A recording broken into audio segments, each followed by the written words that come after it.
Assalamualaikum warahmatullahi wabarakatuh.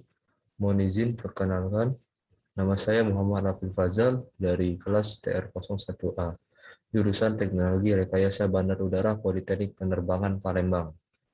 Mohon izin saya akan menjelaskan secara singkat dengan PPT berjudul Dasar-dasar PLC yang dapat dilihat di slide di sini.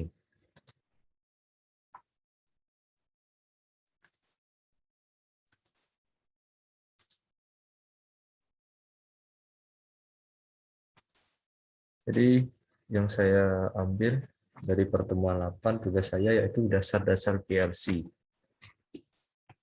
Masuk ke mind map yang akan saya bahas yaitu dari sejarah, pengertian, komponen, jenis-jenis, fungsi dan penggunaan, bahasa pemrograman, serta di akhir akan saya simpulkan yang semua akan yang saya jelaskan ini.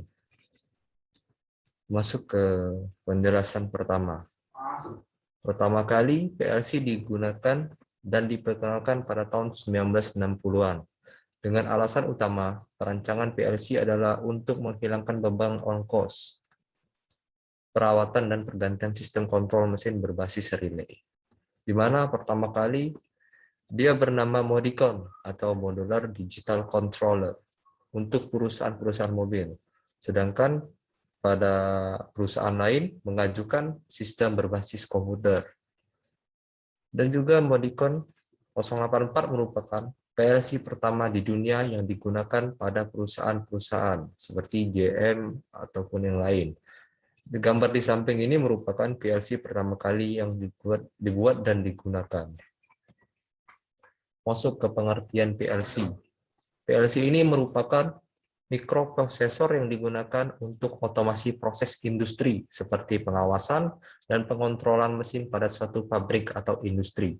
Sama seperti Arduino dan dapat diprogram dengan cara deprogram maupun reprogram. Dengan mempunyai singkatan Programmable Logic Controller, yaitu PLC. Saya ambil juga gambar ini dari Google serta PowerPoint dengan bentuk PLC Schneider Electric dan juga Omron yang sering kita jumpai. Baiklah, masuk membahas jenis-jenis dari PLC. PLC ini terdapat dua buah jenis, yaitu tipe compact dan juga tipe modular. Di mana ciri-ciri PLC yang pertama yaitu seluruh komponen power supply, CPU, modul input-output, modul komponen komunikasinya menjadi satu. Dan juga umumnya berukuran kecil atau compact. Berikut ini merupakan gambar dari Alan Bradley dengan PLC compact. Bisa dilihat dari bentuknya sudah kompleks. Masuk ke jenis 2 yaitu tipe modular, di mana ciri-ciri PLC-nya itu berbanding terbalik dengan tipe compact. Biasanya komponen ini terpisah ke dalam modul-modul. Bisa dilihat di gambar, serta berukurannya besar. Dengan bentuk aslinya ini bisa lebih besar daripada tipe compact.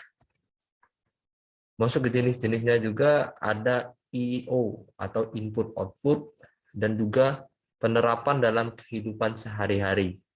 Dalam jumlah input atau outputnya berdapat dibagi menjadi 3, yaitu mikro, mini, serta rack. Kalau kita masuk ke penerapan sehari-hari, kita ambil contoh di darat, yaitu yang sering kita jumpai lampu lalu lintas dengan kode green, yellow, serta red. Dengan green, yellow, red ini menggunakan diagram ladder pada penerapan lampu lalu lintasnya. Biasanya akan disetting, ambil contoh lampu merah menyala selama 10 detik, kemudian kuning 5 detik, terakhir hijau 10 detik. Setelah itu kembali ke siklus awal dengan prinsip kerja menggunakan diagram ladder. Ada itu aplikasinya kemarin di praktek waktu kemarin menggunakan aplikasi apa itu. Baiklah, masuk ke komponen dan fungsi. Membahas komponen dan fungsi ini terdapat 5 komponen, yaitu CPU, memory unit atau unit memory, terus PS2 atau power supply, Terus programmable logic component, programmable, dan juga unit input atau output, di mana pengertian dari yang pertama yaitu CPU atau otak PLC yang berisi mikroprosesor yang memberi sinyal-sinyal input dan melaksanakan tindakan pengontrolan sesuai dengan program yang telah disiapkan. Unit memori ini sama seperti RAM sebagai penyimpanan data atau hard disk. Terus unit power supply, biasanya untuk listrik, biasanya menggunakan AC ataupun DC. Itu untuk inti dari penghidupan komponen PLC ini. Terus untuk jenis programmable-nya ada run, off, monitor, serta program. Dan yang terakhir ada unit input atau output.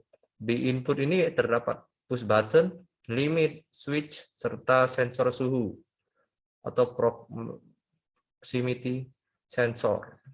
Untuk di output terdapat kontaktor, motor servo, katup controller direksional. Tak juga lupa dengan fungsi dan kegunaan dari PLC. Terdapat dua fungsi dari PLC pada umumnya, yaitu sequential control. Biasanya memproses unit sinyal biner menjadi output untuk pemrosesan teknik secara berurutan. Dan untuk fungsi kedua yaitu monitoring plan, untuk memonitoring suatu sistem dan mengambil tindakan yang diperlukan sehubungan dengan proses yang dikontrol dan menampilkannya tersebut ke operator dalam bentuk pesan.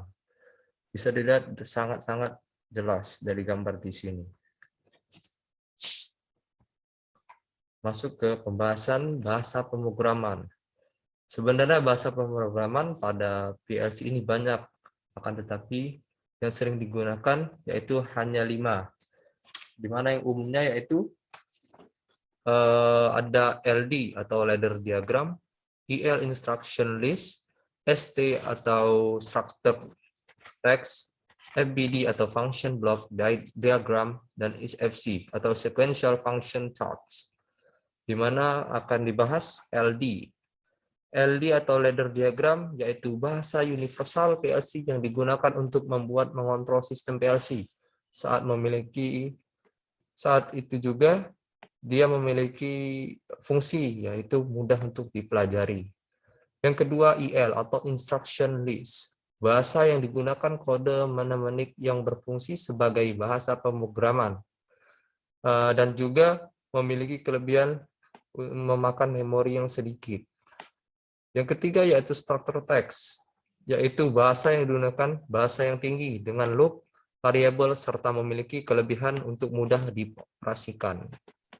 Yang keempat yaitu functional block diagram atau FBD, di mana bahasa grafis yang digunakan untuk PLC memudahkan pekerjaan untuk mendistribusikan sebuah sistem. Dan yang terakhir yaitu sequential function charts atau ISFC, di mana bahasa grafis juga menggunakan tersebut dan juga mudah dipahami. Masuk di penghujung PowerPoint, yaitu kesimpulannya, di mana pertama kali PLC ini ditemukan tahun 1960 dengan mempunyai nama Programmable Logic Controller. Terdapat 5 komponen utama dan juga mempunyai 2 fungsi umum, yaitu sequential control dan monitoring plan, serta mempunyai 5 buah bahasa pemrograman yang umum diketahui. Semua bahasa tersebut memiliki kelebihan dan kekurangan masing-masing. Serta saya ambil contoh tadi pada penerapan PLC dalam kehidupan sehari-hari yaitu lampu lalu lintas. Daftar pustaka yang saya ambil, di mana saya mengambil dari web serta beberapa jurnal. Baiklah, sekian presentasi dari saya. Mohon maaf bila banyak kekurangan. Kepada Allah saya mohon ampun. Terima kasih Restu telah memberikan saya tugas ini. Wabillahi taufiq wal hidayah. Wassalamualaikum warahmatullahi wabarakatuh. Thank you.